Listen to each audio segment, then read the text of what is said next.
Pronto, já está gravando.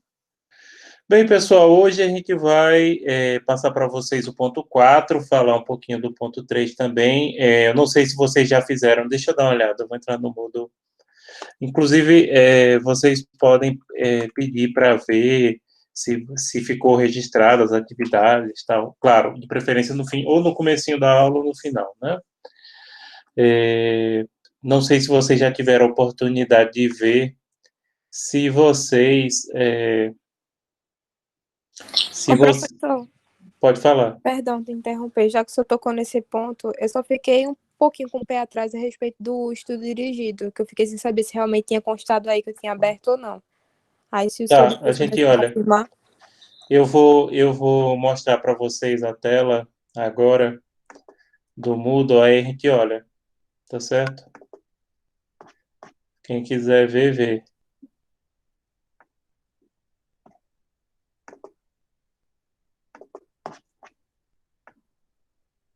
Pronto, vamos ver. A turma de vocês está de parabéns. Todo mundo fez. Aqui, como vocês podem ver, tá todo mundo já entrou, né, no Moodle. Deixa eu colocar aqui e ativar a edição.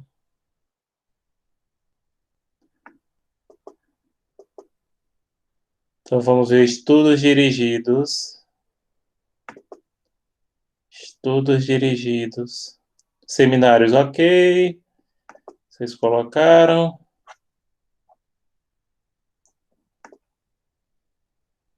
Cadê estudo dirigido? Estudo dirigido, tá aqui, ponto 1, vamos ver.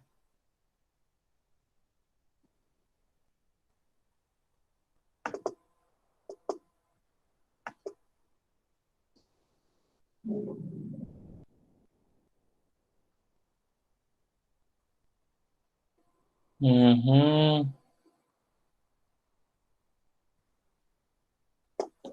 Ver todos os envios. Boa noite. Ver todos os envios. Quem enviou, tá aqui, ó. Vocês conseguem visualizar, né? Sim, sim. Esse é o do ponto 1, tá? Parece que todo mundo enviou.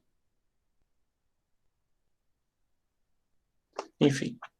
Vamos agora ver o do ponto 2. Né? Esse é o estudo dirigido 1.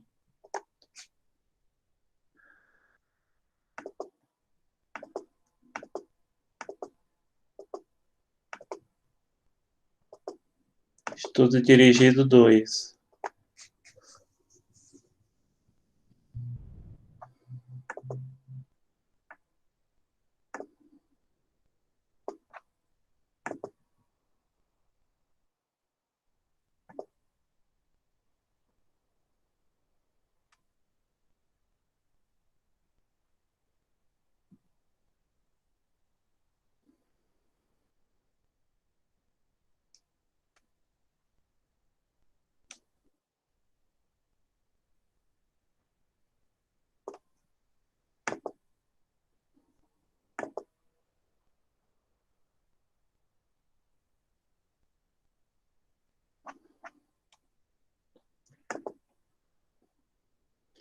Deixa eu olhar comparar uma coisa antes que vocês perguntem alguma coisa.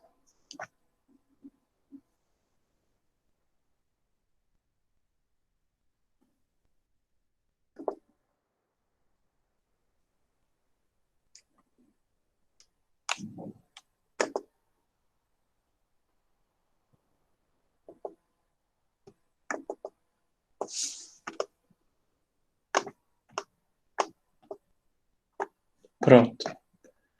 Pronto, deu para ver, gente?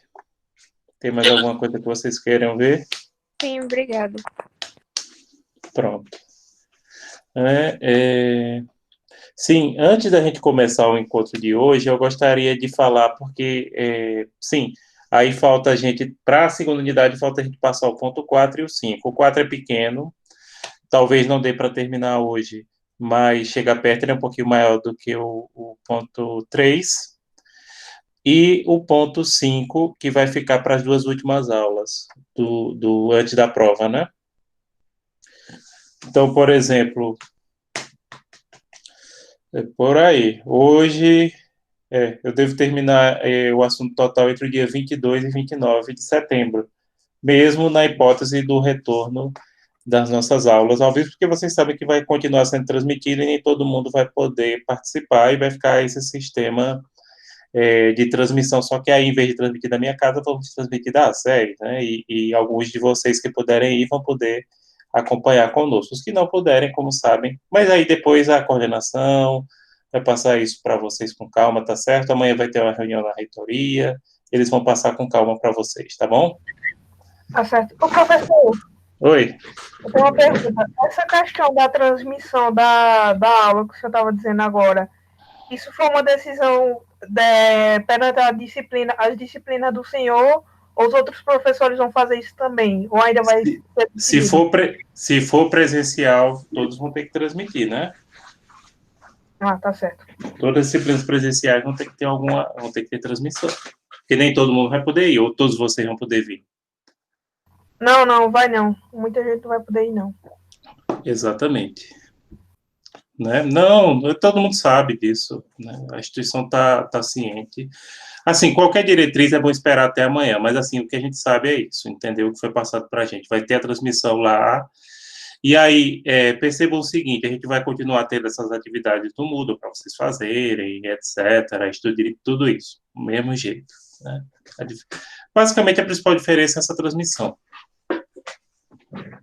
Né? E, claro, lá na instituição demora mais tempo, né? Porque a aula, como vocês sabem, aqui fica mais concentradinha, né? Por isso até que eu começo mais tarde, porque eu tenho a capacidade de passar conteúdo aqui maior do que ao vivo, porque ao vivo é outra história, você vai, conversa, etc., né? Aqui fica é uma metralhadora de conteúdo. E também você tem que ter cuidado, você não pode passar mais conteúdo do que o previsto, porque não adianta você passar muita coisa e os alunos não absorverem. E vocês sabem que eu sou um professor, vocês estudaram comigo semestre passado, que eu tenho o cuidado de passar todo o conteúdo que é previsto na disciplina, né? Eu não tenho essa de dizer, não, isso aqui é um assunto muito legal, eita, como eu queria estudar esse assunto aqui, mas não vi, porque não deu tempo, etc. Não, eu passo tudo, pode ter certeza.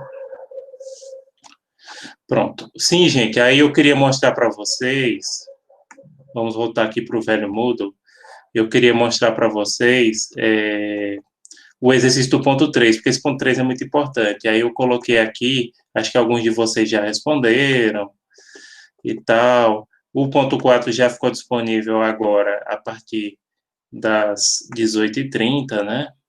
Mas vamos ver primeiro o exercício de fixação do ponto 3. Ele pode ser respondido até semana que vem, né?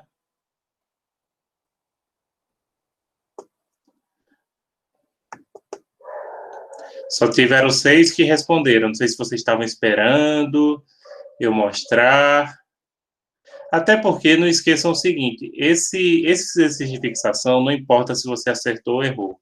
Aqui o que vale é a participação, né? Então, não importa o acerto, não importa se está errado. Agora, a participação. Por quê? Porque eu vou colocar na prova de vocês alguma coisa parecida. Só que a prova de vocês, ela é subjetiva. Então, aí vocês vão ter que dizer. Né? Por exemplo, vamos pegar essa primeira questão aqui. Essa primeira questão é da lei número 218. Vocês estão visualizando bem, né? Deixa eu colocar aqui em grifo. 218, de 31 de maio de 95, que é a reforma do sistema italiano de direito internacional privado. A lei, o artigo 5º, né? Ações reais relativas a imóveis situados no exterior. A jurisdição italiana, parágrafo 1º, a jurisdição italiana não subsiste em relação a ações reais relativas a bens e imóveis localizados no exterior. Qual é a alternativa correta em relação à teoria de qualificação adotada por essa lei italiana, por esse artigo da lei italiana? É a lex Domitili, é a lex Fori, é a lex Rei Citae ou a lex Causae? Só pode ter as duas, né? Ou é lex Fori ou é lex Causae. A gente coloca as outras para encher linguiça, né? E aí?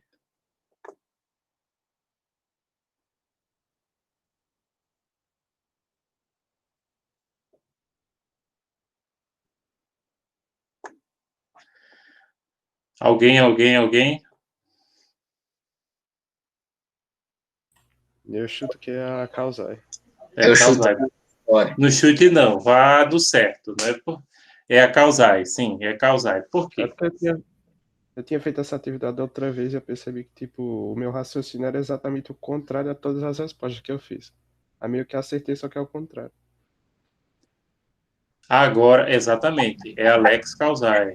Exatamente. Por quê? Agora eu vou explicar por quê. Porque é o seguinte, pessoal. Aqui coloca o seguinte, no artigo 5º dessa lei italiana. Ações reais, lembrando, ações reais são aquelas que envolvem bens, né? A jurisdição italiana não subsiste em relação às ações reais relativas a bens imóveis exterior. Nesse caso, está dizendo o seguinte, que vale a justiça estrangeira. E sempre que é estrangeira, aí segue o critério da lex causae. Se a norma indicasse que era o juiz italiano que ia resolver, a justiça italiana que ia resolver através da lei italiana, aí seria lex fori. Porque só tem duas teorias de qualificação para vocês utilizarem. Claro, tem alguns autores, como, por exemplo, Dollinger, ele coloca até mais. Se algum de vocês leu o estudo dirigido, em Dollinger, especificamente, ele coloca mais algumas. Agora, as duas principais teorias, as que vocês vão usar e as que eu quero que vocês coloquem na prova é a lex fori e a lex causae. Então, sempre que indicar alguma que vai ser resolvida através da justiça ou da norma estrangeira, é a lex causae. Quando se indica que vai ser resolvida através da lei do próprio juiz que está julgando, é a lex fori. Lembrando, em latim, lex causae significa lei da causa. E lex fori, a lei do foro. A lei do foro é a lei do juiz. Pronto. O bizu. Eu não sou bizuzeiro, não, né? Mas o bizu, lex causae, vocês podem até anotar aí, é a lei estrangeira. Lex fori é a lei nacional do juiz que está aplicando. Tá?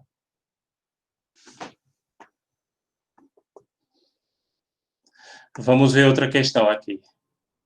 O problema é a explicação, né? Eu estou notando isso. E na prova, como a prova é subjetiva, vocês sabem, são duas teorias, só que você vai ter que explicar.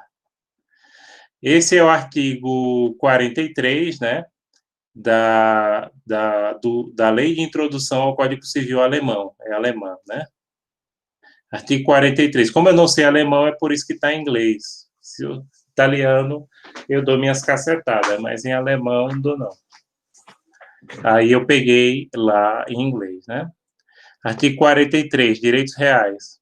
Parágrafo 1º. Os interesses em propriedades são regidos pela lei do país em que a propriedade está situada. E aí, lex fori ou lex causae? Lex fori. Por quê?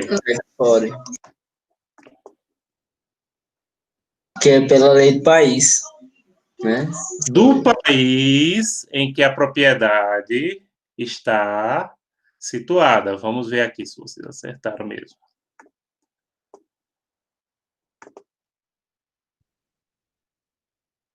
Não, gente, a resposta correta é lex causae. Por quê? Porque pode ser qualquer país, não a Alemanha, entendeu? Se coloquem aqui no lugar do juiz alemão, por exemplo, ele pega uma ação de inventário que o camarada é um alemão que tem uma casa de praia na Espanha. A Espanha é a tamandaré dos alemães. Itália também, mas eles gostam muito da Espanha porque a Espanha é mais barata e parece que alemão é mão de vaca. Eita, tá gravando, não posso dizer essas coisas não.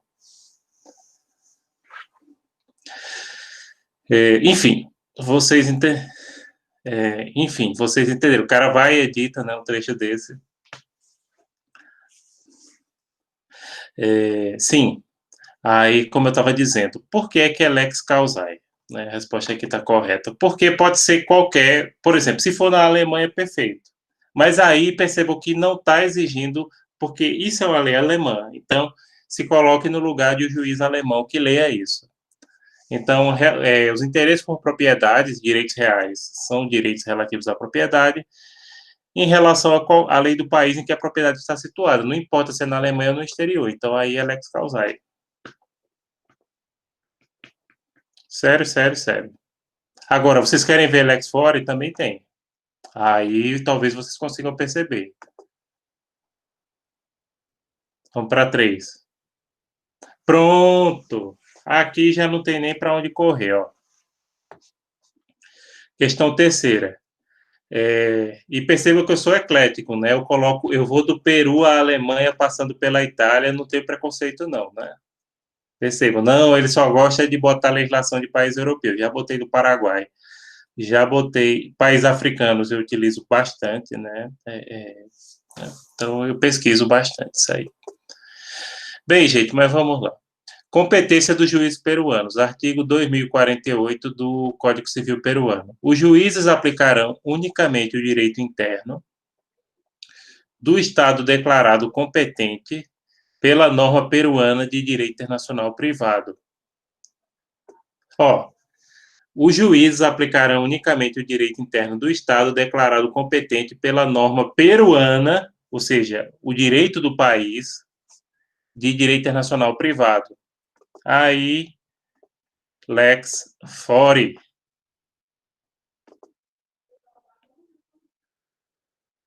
Aqui, sua resposta está correta. Muito na cara, não foi, professor? Oi? Essa estava muito na cara. Tava, porque o juiz peruano, primeiro, você tem que olhar de onde a norma é. Peruana, quando diz, vai ser a norma indicada pela norma peruana, né? Então, tá dando o comando a ele. Quarta questão. No tocante à teoria de qualificação, assinale a alternativa correta. A qualificação ocorre posteriormente à definição da norma aplicável. O Código Bustamante optou pela qualificação lex causa. No Brasil, predomina a qualificação pela lex fori. No Brasil, predomina a qualificação pela lex causa. Alguém lembra? Essa aí, essa terceira, eu lembro. Exatamente. Estou falando hoje. Predomina, mas tem exceções. Muitas exceções. Em relação a imóvel situado no exterior, por exemplo. Pronto, vamos voltar para as Europa, que nem diz minha mãe. Espanha, Código Civil, né? Artigo 12, parágrafo 1º. A qualificação para determinar a norma aplicável no conflito será sempre feita de acordo com a legislação espanhola. Outra também, fácil. Também lex fori. Né? Porque aí já determina, porque você imagina, o juiz espanhol, que está lendo o Código Civil espanhol, o artigo 12, e aí já é lex fori, porque determina que ele use a sua lei nacional.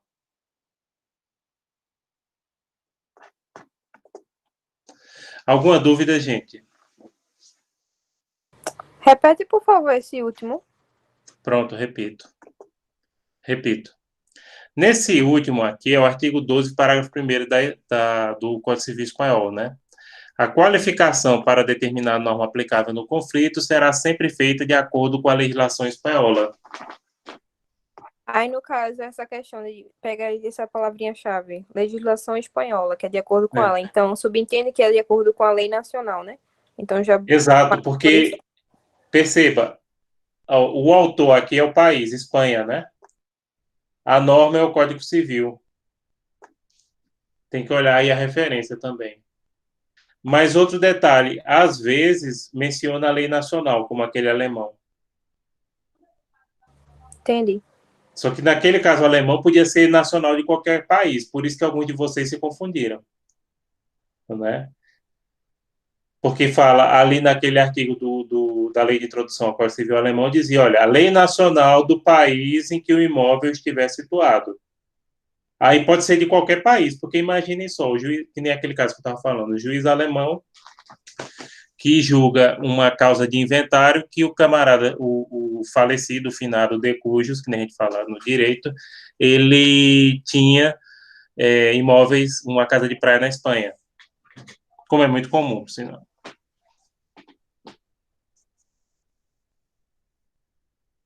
Entenderam? Entendi, sim.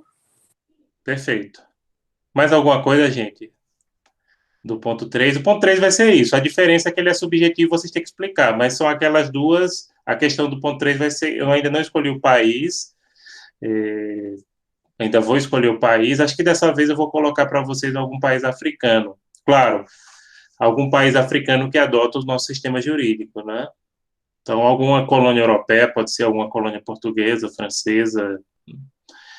Aí eu vou colocar a norma, né? E aí vocês vão... Estudo Oi, dirigido, professor. Isso no estudo oi? dirigido que o senhor está falando. Vai ser no estudo dirigido isso que o senhor está Não, na dizendo. prova. Ah, tá certo.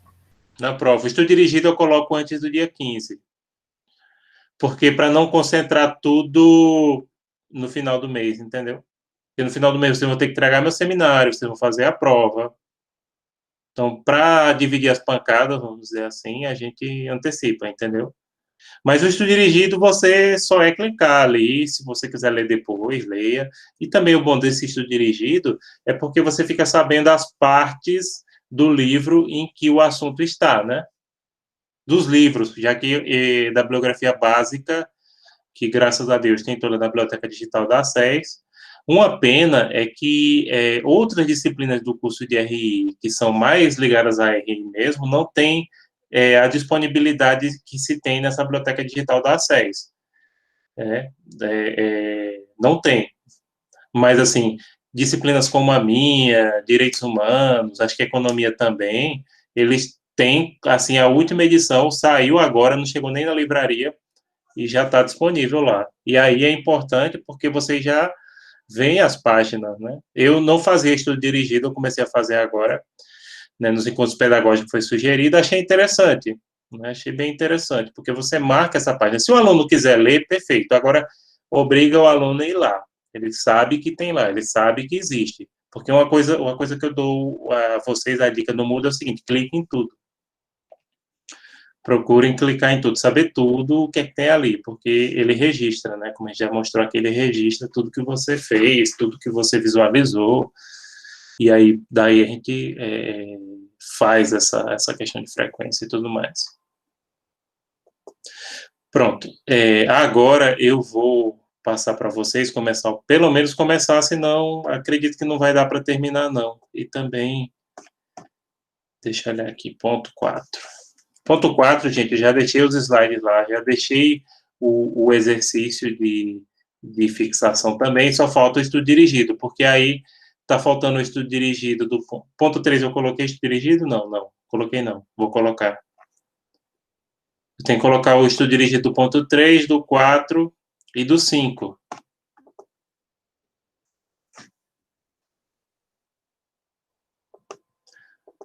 Mas eu coloco agora por volta, antes do dia 10 eu coloco. Tá. Agora eu tô ligado, tô sempre trazendo uma aguinha aqui.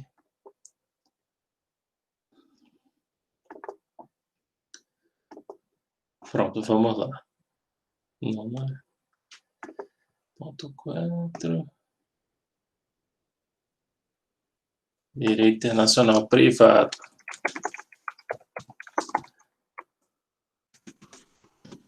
Internacional privado.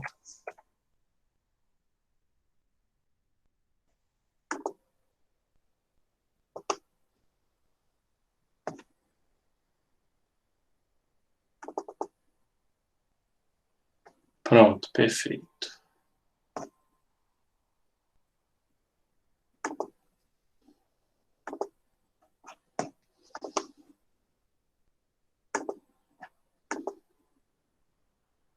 Já, né, Ana? Perfeito. Não está na turma de direito, é por isso que eu me confundi.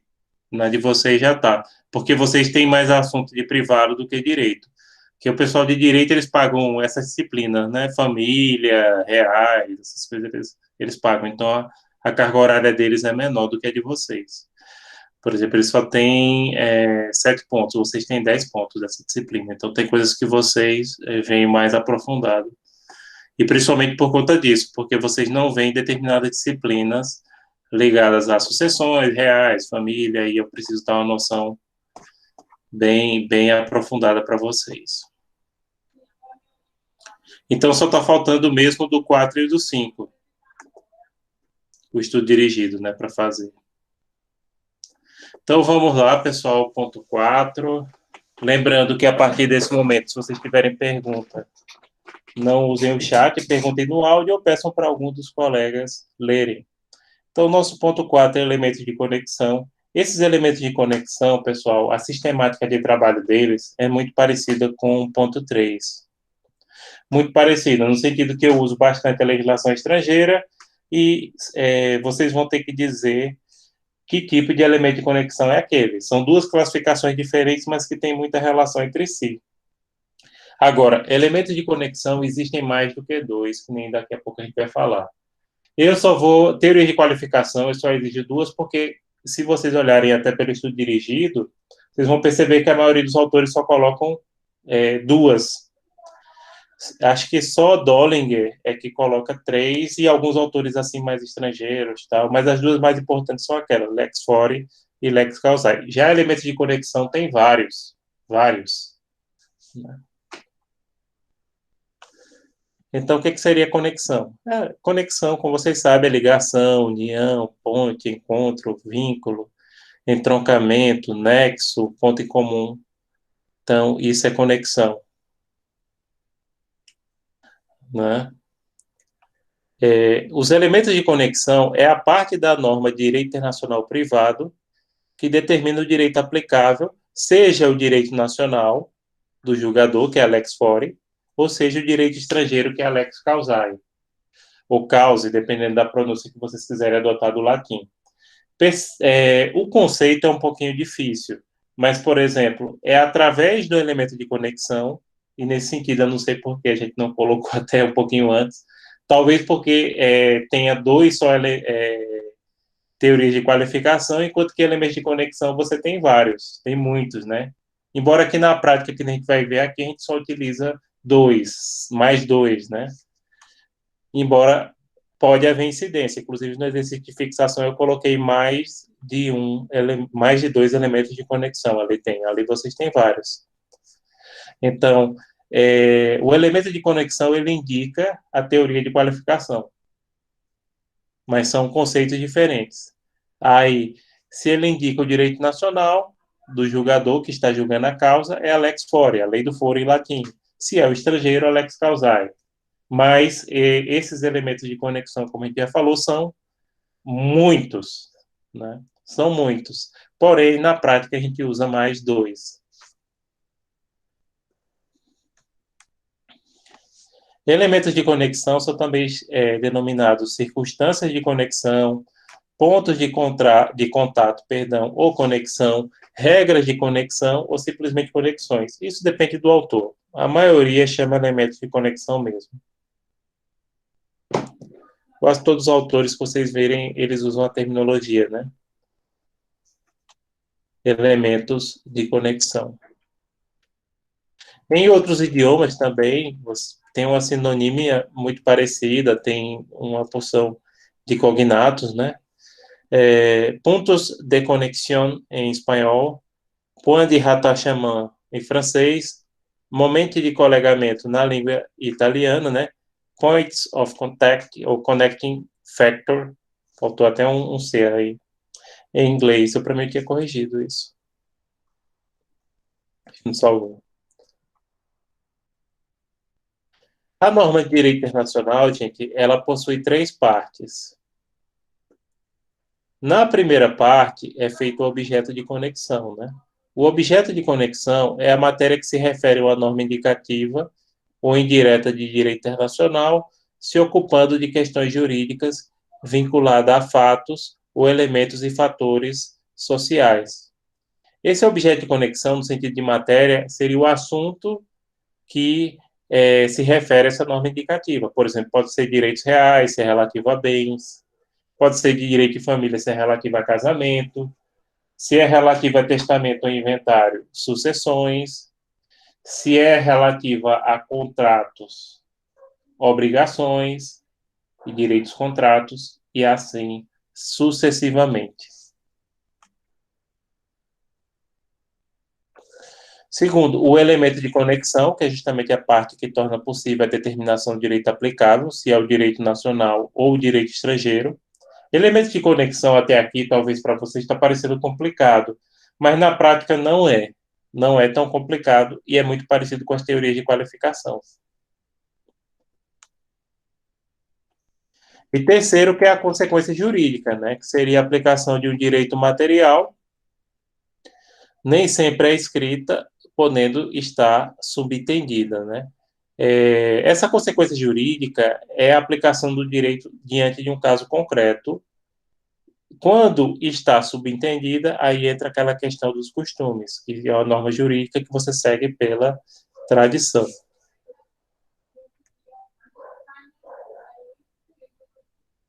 Então, a composição de uma lide com conexão internacional seria o seguinte: lide, gente, é uma ação ou processo, tá?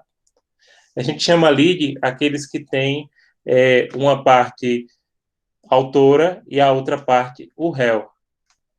Que existem processos que não têm réu, por exemplo. Nem todo processo tem réu, né? A lide é quando ela tem duas partes em conflito. Ou até mais, né? Dependendo.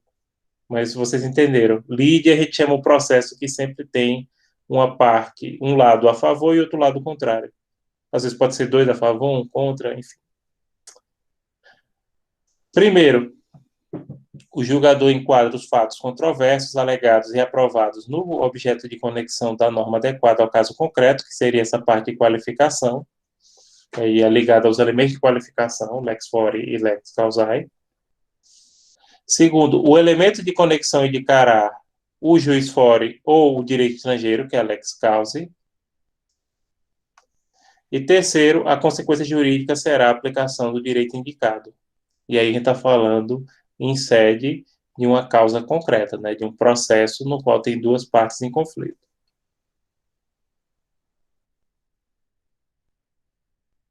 Pronto, o que interessa do ponto 4 agora é isso aqui, ó, classes dos elementos de conexão, porque é exatamente isso que eu vou pedir na prova de vocês. São as classes dos elementos de conexão. É exatamente essa parte aqui que é o ponto culminante que mais interessa. A gente tem os elementos pessoais, os elementos reais, os elementos delituais ou penais, os elementos voluntários, normativos e outros. Pronto, falar de cada um deles. Primeiramente, os dois elementos, deixa sumir o resto, os dois elementos mais utilizados e mais comuns são os pessoais e os reais. Um elemento pessoal, por exemplo, é o domicílio de uma pessoa. É um elemento pessoal, porque é relativo à qualidade de pessoa, ou seja, onde você mora. Lembrando que o direito permite que a pessoa tenha vários domicílios. Eu mesmo tenho 2.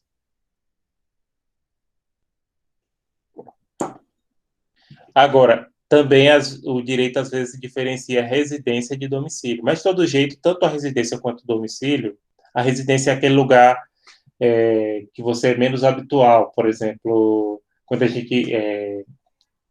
talvez alguns de vocês, né, que são de outras cidades, o domicílio, por exemplo, é na sua cidade de origem, mas vocês têm uma residência em Caruaru, uma república, né? Eu também morei em república. Então, o que diga respeito a domicílio, outro elemento pessoal bastante utilizado, além do domicílio, o domicílio é extremamente utilizado, inclusive muito utilizado na legislação brasileira. O outro elemento pessoal bastante utilizado é a nacionalidade. Por exemplo, capacidade da pessoa, para dizer se você é maior, se é menor, se é interditado. Antes disso, é até bom eu perguntar aqui algumas coisas, se vocês têm. Pronto. O elemento de conexão pessoal, desculpem a tautologia. O elemento de conexão pessoal, gente, geralmente ele aponta para duas coisas. Ou para domicílio, como a gente falou aqui, ou para nacionalidade. Tem países, por exemplo, que definem a capacidade da pessoa, por exemplo, se você é maior ou não, se você pode ser interditado ou não. Você sabe o que é interdição? Alguém não sabe o que é interdição? Isso aí é daqueles pontos. Hã? Não tô lembrando. Pronto, interdição é quando, digamos que uma pessoa, por exemplo, a pessoa tem um problema mental, Pronto, vou citar um caso que na minha família, que com certeza alguns de vocês podem ser que tenham na família também, é, ou que vocês conheçam, né, ou gente conhecida. Por exemplo, tinha um primo meu que ele tem esquizofrenia. Aí ele foi interditado. Como é que é isso? A família entrou com um processo para que ele fosse declarado incapaz pela doença mental que ele tem, esquizofrenia, e nesse caso um familiar fica responsável. Quem ficou responsável foi a irmã mais velha, que por sinal morreu, lamentavelmente morreu de câncer semana passada, né, minha prima. E agora não sei como é que vai ficar a situação dele, né? Tem que ter um responsável, entender? Então o processo de interdição é esse. É esse processo no qual ele já era maior de idade, mas tinha um problema mental, e aí você entra com a ação judicial para que o juiz declare que aquela pessoa é incapaz, entenderam? Certo. Aí o senhor falou que isso entra no pessoal? Entra, se for, é porque é o seguinte, se as normas para definir essa decretação de incapacidade foram definidas pelo domicílio, é pessoal. Se for pela nacionalidade, é pessoal também. Porque, em relação a isso, os países, a capacidade, por exemplo, você vai passar a ser maior com 18, com 20, a maioria dos países do mundo são 18 anos, pouquíssimos não seguem o critério.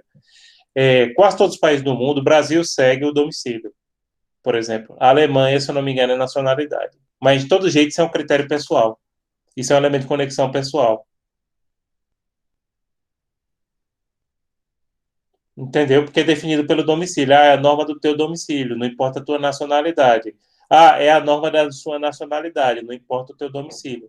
De todo jeito, nacionalidade e domicílio são elementos de conexão pessoal, porque é relativo à pessoa. Certo. Estão acompanhando o raciocínio? Sim. Vamos voltar lá. Já o real, como a gente já falou aqui várias vezes, tudo que tem a ver com não sei o que real, não tem nada de realeza, tem a ver com bens, porque em latim, res é coisas. Então, tudo que for real, elemento de conexão real, tem a ver com bem. Agora, aí não importa se o bem é móvel ou imóvel, tá? Sempre que fizer reminiscência a bem, é um elemento de conexão real.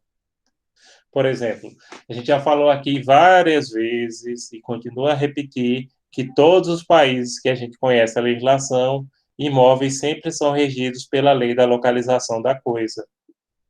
Então, aí diz respeito ao quê? A uma coisa. Estão entendendo? Se é coisa, é direitos reais. Então, o elemento de conexão é real.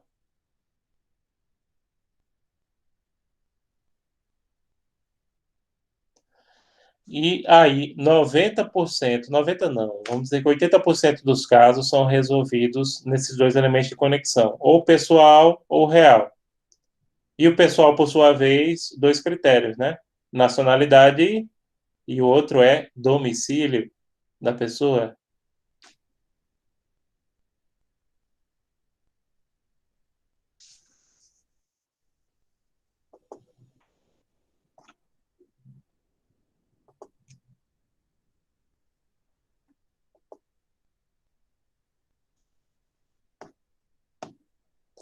Teve um caso engraçado, não. Foi um pouco que ocorreu,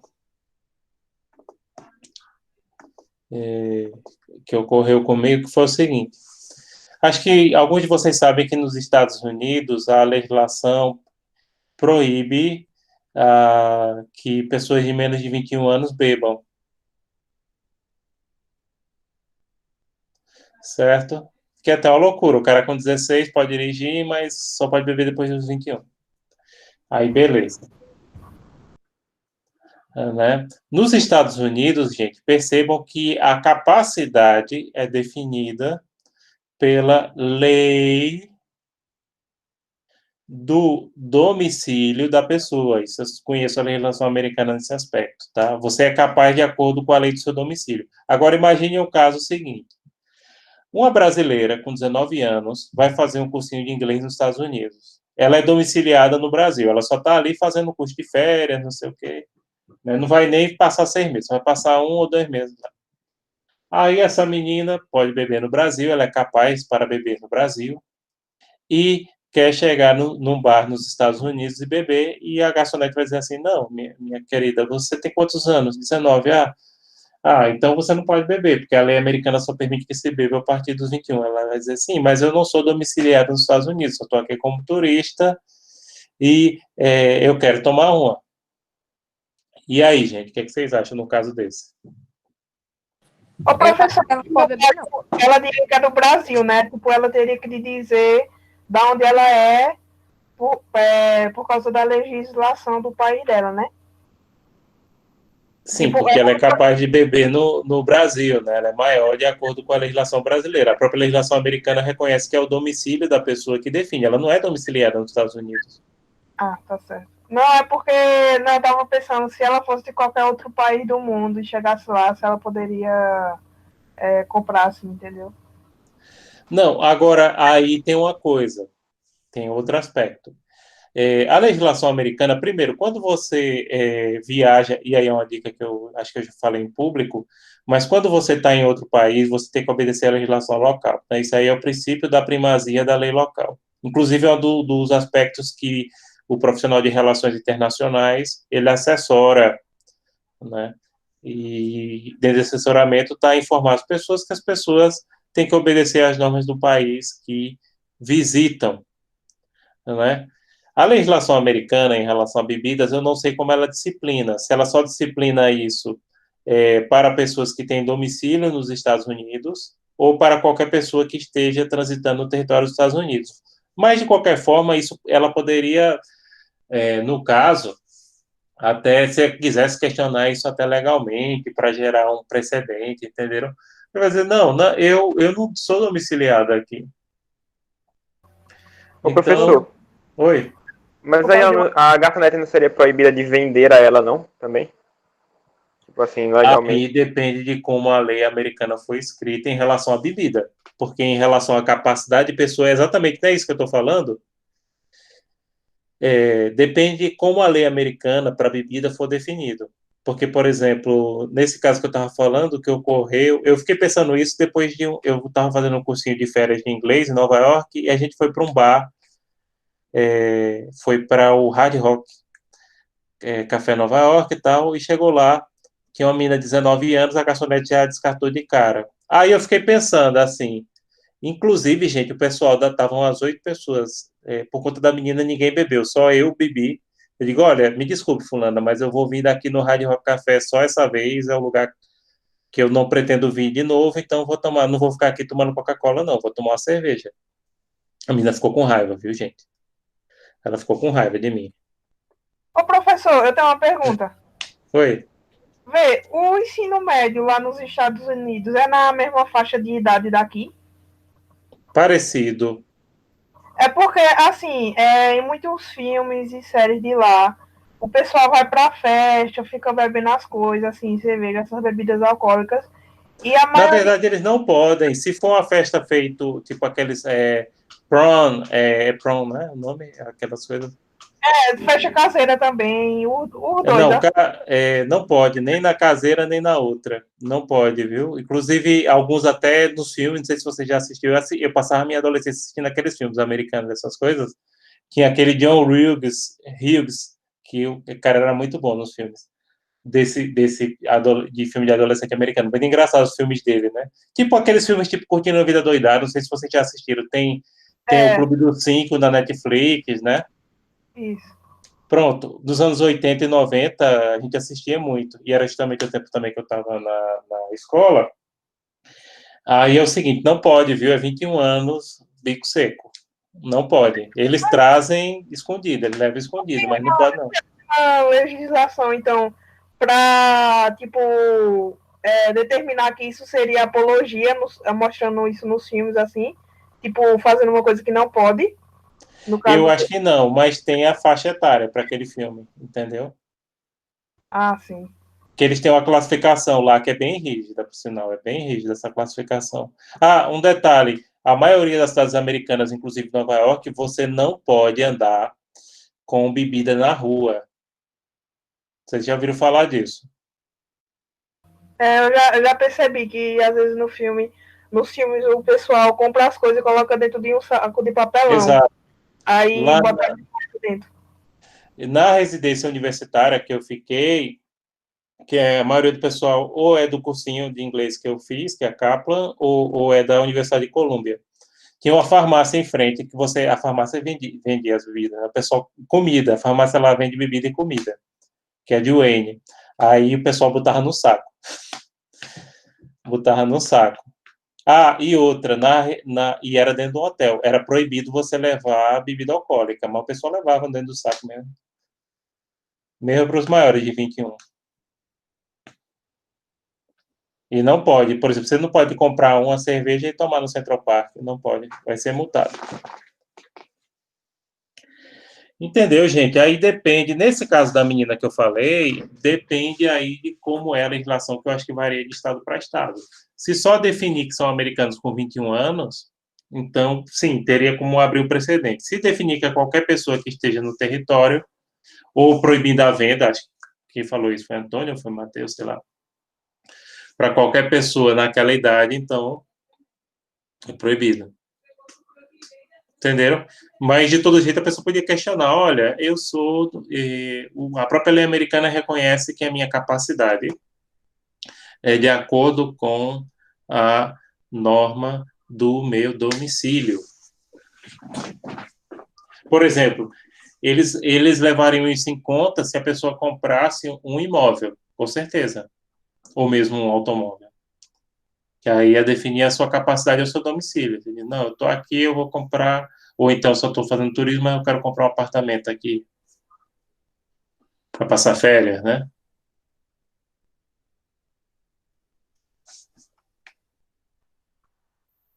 Mas vamos voltar lá para falar do resto.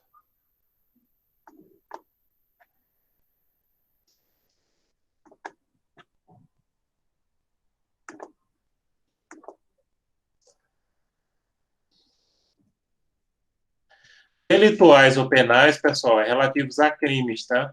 Então, por exemplo, se falar assim, olha, os crimes são processados pela legislação do país em que o crime foi cometido, não importa a nacionalidade da pessoa, essa é a regra geral na maioria dos países. Aí é o critério delitual ou penal.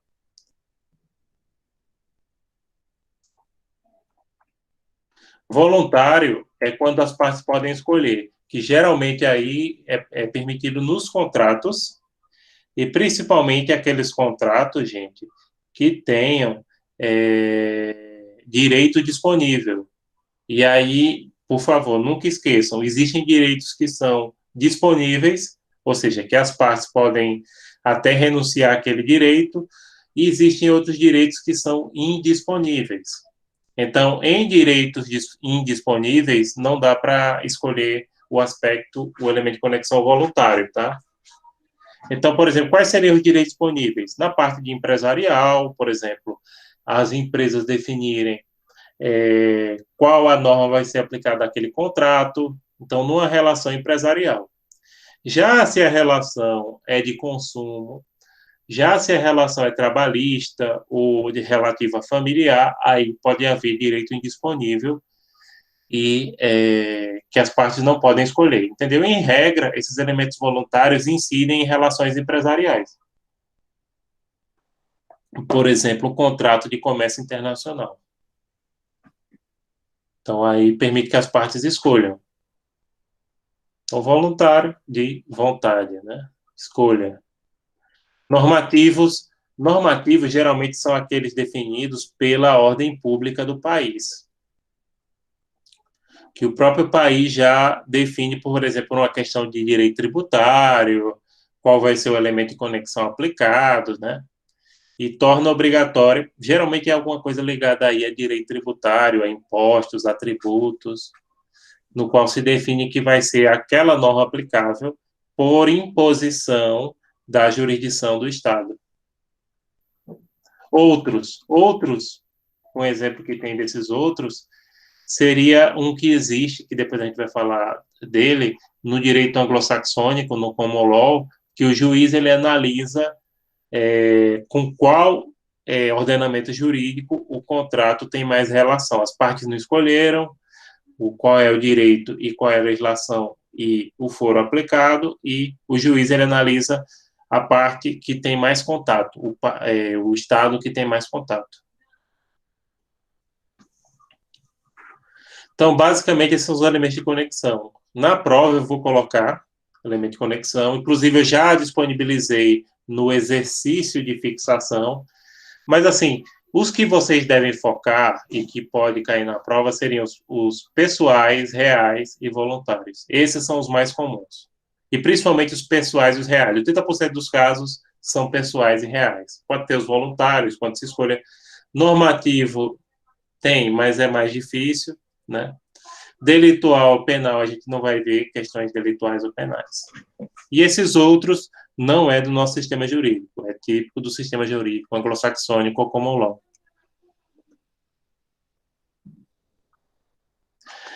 As seguintes conexões permitem a aplicação de mais de uma ordem jurídica a determinada questão. Eu não sei se vocês já tinham percebido isso, se eu já tinha falado. Em determinados casos, pode ser aplicado mais de uma norma jurídica.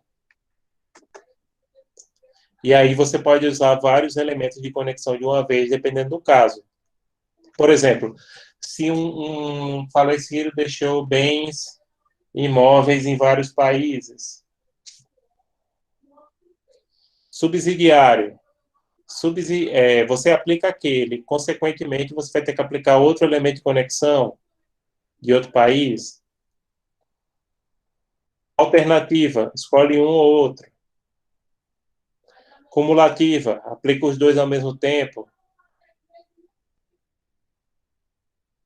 Faltou um. Múltipla é mais de dois. Então, subsidiária, se aplicou um ordenamento, um elemento de conexão que indica o ordenamento, vai ter que aplicar aquele outro. Alternativa, escolhe um ou outro. Cumulativa, os dois ao mesmo tempo. E múltipla, vamos dizer, 3. A pessoa tem um imóvel na França, em Mônaco, na Itália e no Brasil.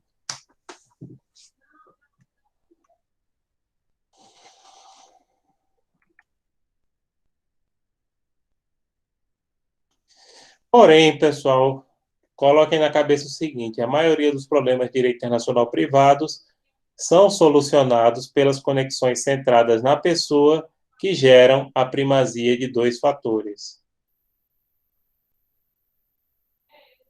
o domicílio e a nacionalidade, que, lembrando, elementos de conexão pessoal. A maioria da legislação, pelo menos dos países que adotam nosso sistema jurídico, sempre acabam indicando ou o domicílio ou a nacionalidade. Então, a grande maioria dos casos se resolve a partir de uma dessas coisas. Você tem que avaliar qual é o domicílio da parte ou qual é a nacionalidade. E se tiver vários, o domicílio principal. Que a pessoa sempre tem o domicílio principal. E qual é o domicílio principal? Geralmente, aí o juiz avalia e ele vai ver aonde a parte reside, onde tem mais negócios, aonde reside mais.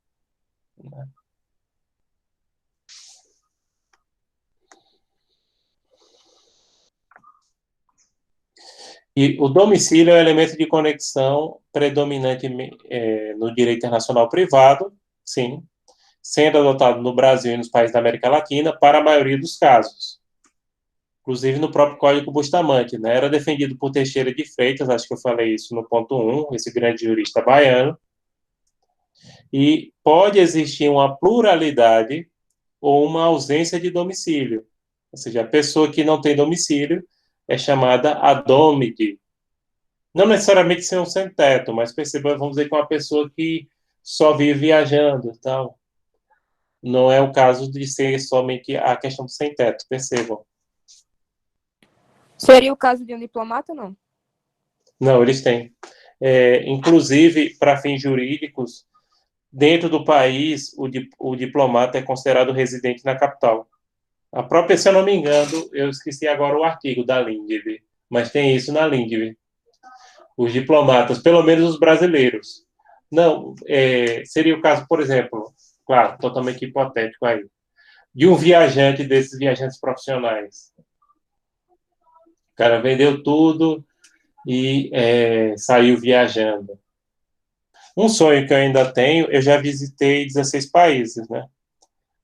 Um sonho que eu tenho é de um dia dar uma volta ao mundo, mas não necessariamente de virar uma Dômide. Se um dia eu me aposentar, se é que a gente tem esse privilégio de se aposentar, né? Eu vou dar um jeito de viajar. Nem que eu tire um empréstimo consignado, nem que eu venda um pedaço de terreno, mas... Oi? Tem um brasileiro, um pernambucano, inclusive de Caruaru, que ele bateu o recorde de conseguir visitar todos os países do mundo em menos tempo, no ano passado. O nome dele vai até para o Guinness Book.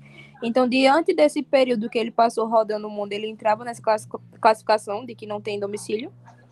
Não sei, não sei que de repente se ele vendeu tudo que ele tinha, se ele não tem mais casa, poderia entrar sim, mas se não, se ele continua tendo uma residência, um domicílio aqui em Caruaru, então não poderia ser.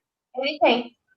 Tem, né? No caso, Então... ele mora na casa dos pais dele. Durante o período que ele estava viajando, ele vendeu tudo. Ele tinha uma empresa, ele vendeu a empresa em si, mas a casa em si, ele tinha a casa dos pais dele aqui em Caruaru.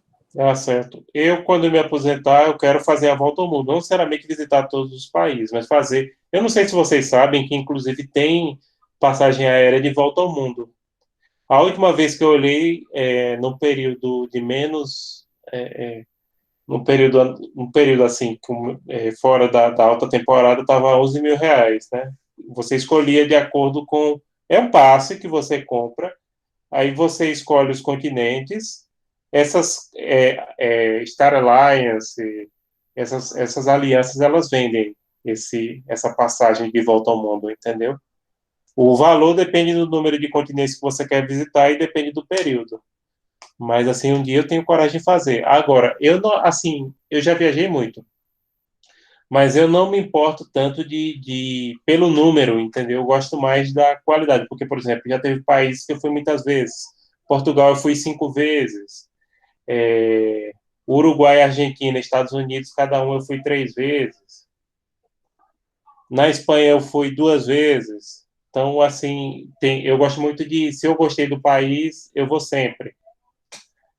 Nem tanto, por exemplo, eu gostei muito do México, eu fui ano passado, não sei quando é que eu vou poder voltar, mas, por exemplo, com certeza era um país que eu visitaria outras vezes.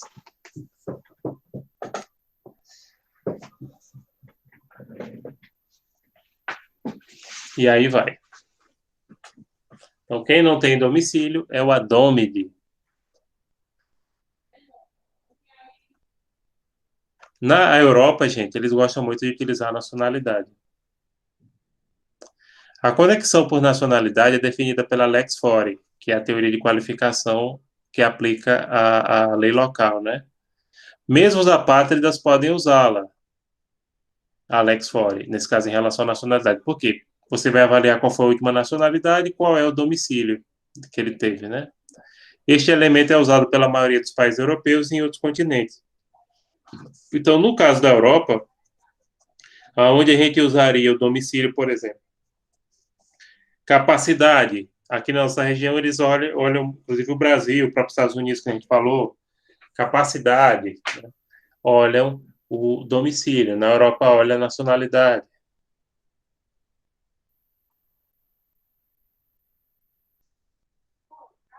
A conexão real é aplicada aos imóveis, né? Usando o princípio lex rei citi, ou citae, que é a lei do lugar em que a coisa está situada.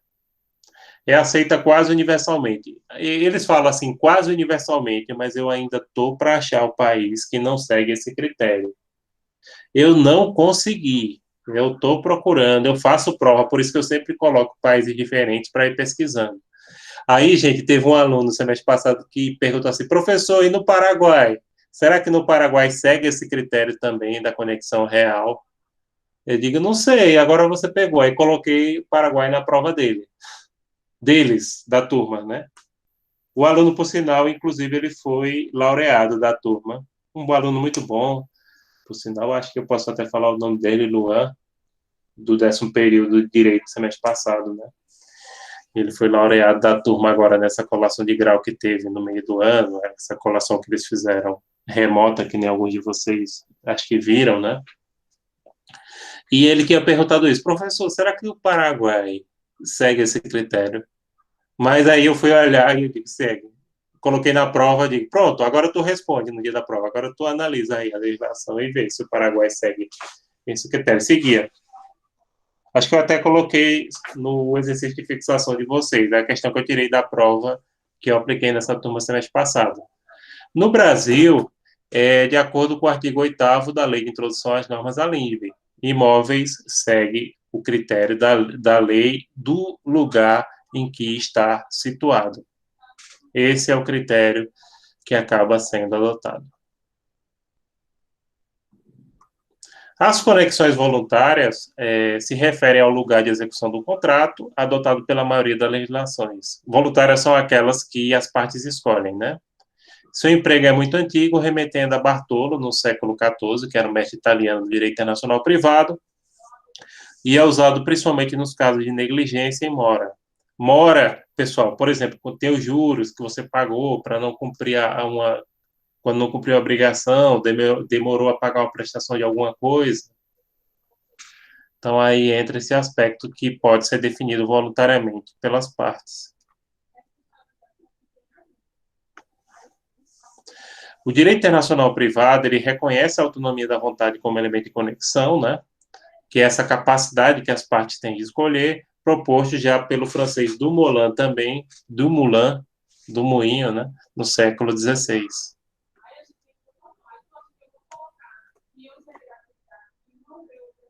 Embora limitada por normas imperativas, a autonomia da vontade é usada em leis internas e convenções internacionais, especialmente no tocante a obrigações contratuais e regimes de bens no casamento. Então, essa autonomia da vontade, ela, como eu estava falando aqui, ela só não predomina quando não há direito disponível. Se o direito é disponível numa relação empresarial, que aí entra essa questão das obrigações contratuais, e também, que eu tinha esquecido, em relação a regimes de bens no casamento. Regime de bens no casamento. No caso do Brasil e a maioria dos países no nosso sistema jurídico, se adotam 4 regimes de bens.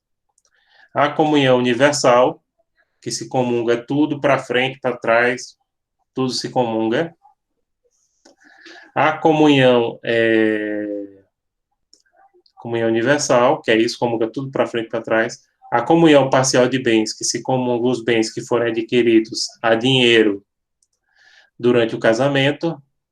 Aí fica de fora doação, herança, né? No caso do Brasil, se vocês forem casar ou já casaram, se você não optar por nada, aí fica sendo a parcial.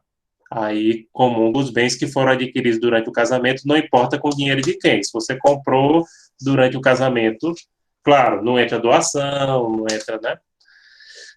Aí ele se comunga. Comunga, quando a gente fala, pode dividir, né? No haha. E tem a separação total de bens, que é aquele que cada um tem os seus bens, né, separados. E tem também a participação final dos aquestos. Os aquestos são os bens adquiridos durante a vigência do casamento, no qual geralmente é aquele caso de casamento de milionário, que faz define quais são os bens que podem ou não entrar, né, na comunhão, ou que às vezes até em alguns lugares isso é mais comum no direito anglo-saxônico, mas nós também existe essa possibilidade. Tantos anos a união durar, vai ter direito a X coisas, mas a gente vê mais em outros sistemas jurídicos. Deixa eu olhar aqui o que é que falta para a gente terminar. Só falta uma coisinha.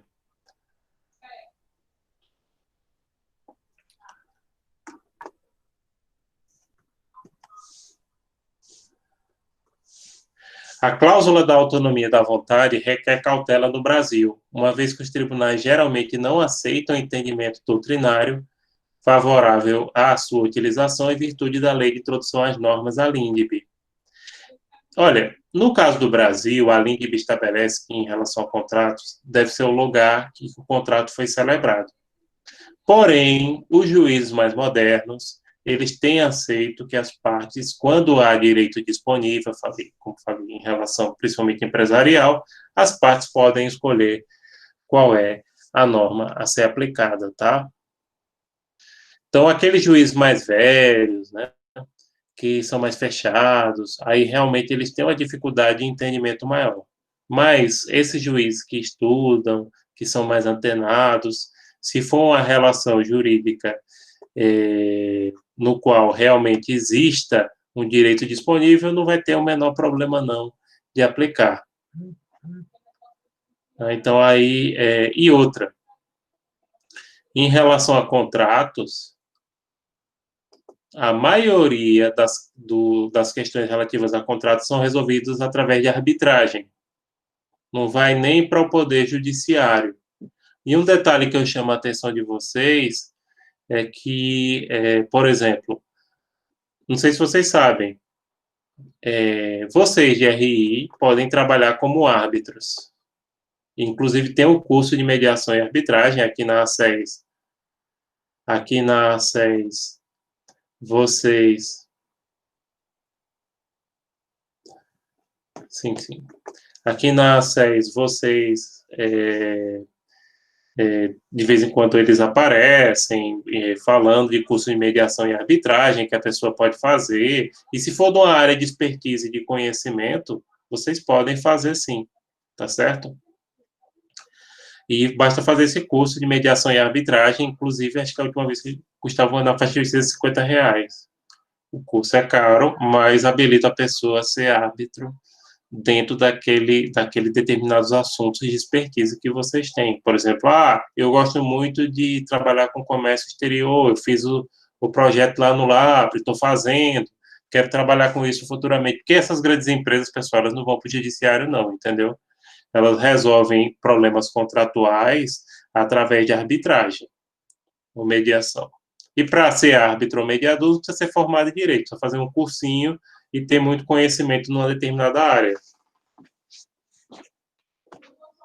Entenderam? Então, por exemplo, aí pode ser uma oportunidade.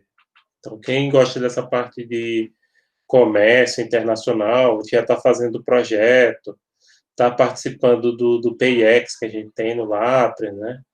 Então, talvez seja uma boa. E sempre tem, de vez em quando eles estão fazendo. Agora, nesse tempo de pandemia que deu uma parada, mas eles estão sempre fazendo.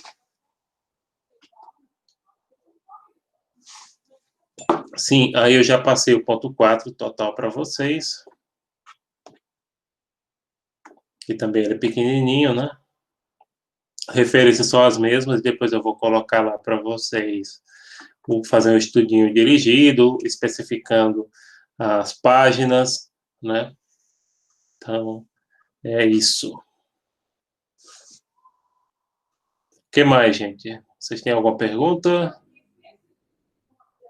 Porque agora eu não queria entrar no 5, nem tem necessidade de entrar no ponto 5, né? E esse assunto é um pouco árido, eu reconheço, é chatinho, então a gente tem que ir com calma. Semana que vem eu vou fazer a mesma coisa que eu fiz nessa. Eu vou pegar o exercício de fixação, inclusive é interessante vocês já darem uma olhada prévia no exercício de fixação. Vocês querem... Deixa eu olhar aqui... pior é que eu estou com tanta coisa que eu não sei se eu vou ter tempo de colocar o estudo dirigido agora. Mas vocês podem ir nos livros e encontrar essa temática. Tá lá disponível. É fácil.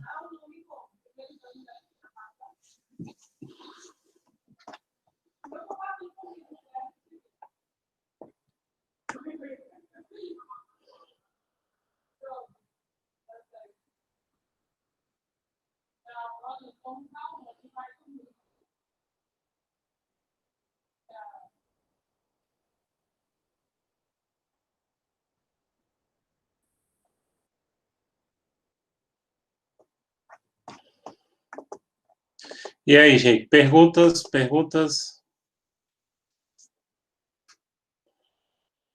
Alô, pessoal, estão me escutando? Pode falar no chat, eu já estou visualizando no chat. Estou estranho, né? Que eu só não tenho pergunta, né? Vixe, vocês estão craques. Se eu perguntar aqui o que é elemento de conexão voluntário,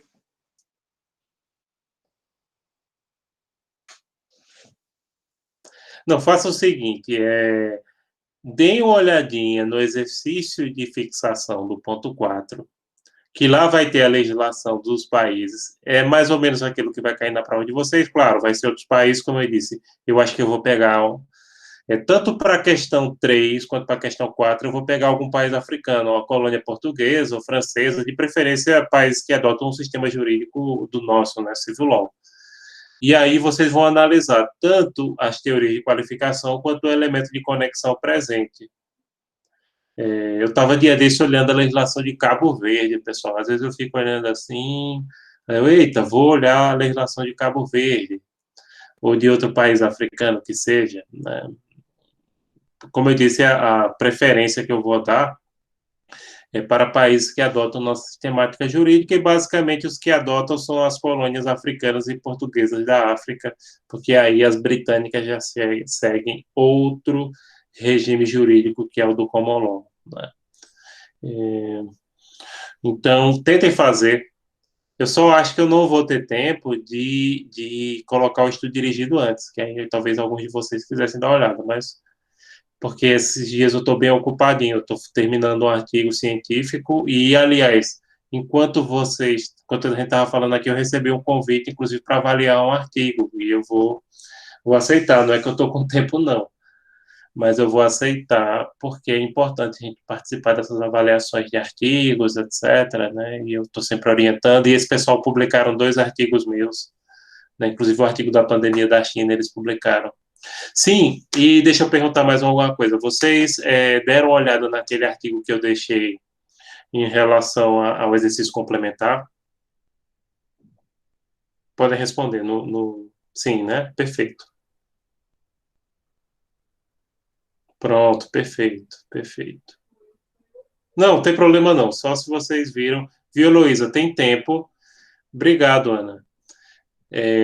Tem tempo, vocês podem fazer até o dia 1º, mas dê uma olhada. Que bom, Ana Laísa, que você gostou da leitura, né? Aquele eu não passo em toda a turma. Se eu ver uma turma assim que tenha muita gente que é bolsominion, eu não passo, não. Mas reparem que aquilo ali foi publicado nos anais do Congresso Latino-Americano de Ciência Política, ou seja, é um evento sério, é a maior associação de ciência política do nosso continente, da nossa região, né, nem do continente, da nossa região, e é um evento sério, né? Então, eu publiquei, porque eu não sei se eu tinha dito a vocês que eu mandei não vou falar o nome da revista, porque é uma das maiores do Brasil, eles já tinham publicado um trabalho meu, eu mandei um artigo dentro daquele mesmo sistemático, aquele mesmo tempo de discussão. Gente, eles esculhambaram, disseram que não tinha objeto. Eu digo, como é que eu faço um artigo que não tem objeto? Né? Mas estava se postando de forma crítica ao governo. E o pior, eles já tinham publicado coisa minha, tem coisa minha deles aqui atrás, né? Mas esculhambaram, eu me senti assim, eita, será que eu tenho que...